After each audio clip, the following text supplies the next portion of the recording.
আমার প্রিয় শিক্ষার্থী বন্ধুরা, আজকের ক্লাসেও তোমাদের জন্য থাকছে 25শে বৈশাখ প্রবন্ধটি থেকে আরেকটি মূল্যবান প্রশ্নোত্তর। এর আগের প্রশ্নোত্তরের ক্লাসগুলি অর্থাৎ তোমাদের সেকেন্ড সেমিস্টারের 100% কমন সহ প্রশ্নোত্তরের ক্লাসগুলি দেখার জন্য আমার চ্যানেলে প্লেলিস্টে চলে যাও, ওখানে একটা ফোল্ডারে তোমরা সমস্ত কিছু পেয়ে যাবে।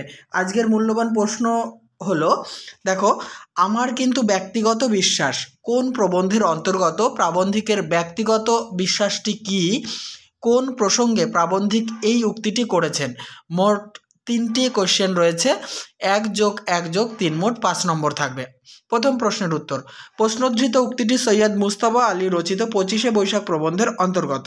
নেক্সট প্রশ্নের উত্তর, প্রাবন্ধিকের ব্যক্তিগত বিশ্বাসটি হলো রবীন্দ্রনাথ ঠাকুর একাধিক বিষয়ে পাণ্ডিত্য দেখালেও তিনি তার গানের মধ্যে দিয়েই অমরত্ব লাভ করবেন।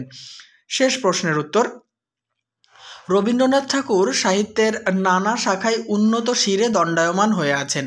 তিনি মূলত উপন্যাস, ছোট গল্প, নাটক, কবিতা প্রভৃতি রচনায় যথেষ্ট পাণ্ডিত্য দেখিয়েছেন।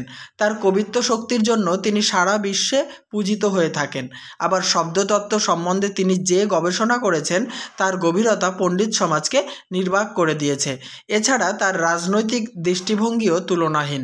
রবীন্দ্রনাথের সাহিত্য নিয়ে পণ্ডিতদের গবেষণা তাদেরকে ক্ষমা করে।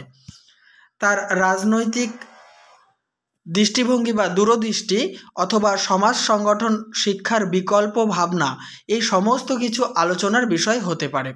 প্রথাগতভাবে রবীন্দ্রনাথ ঠাকুরকে মূল্যায়ন করা প্রসঙ্গেই প্রাবন্ধিক নিজের বিশ্বাসের কথাটি তুলে ধরেছেন। অত্যন্ত গুরুত্বপূর্ণ এই প্রশ্নের উত্তরটি। তো আমি সমাপ্ত করলাম। খুব তাড়াতাড়ি তোমাদের 11 ক্লাসের সাজেশন নিয়ে আমি উপস্থিত হব, যেখান থেকে তোমরা আশা করছি 100% কমন পাবে। দেখতে থাকো, সঙ্গে থাকো বিশ্বাস টিউটোরিয়াল ইউটিউব চ্যানেলটি।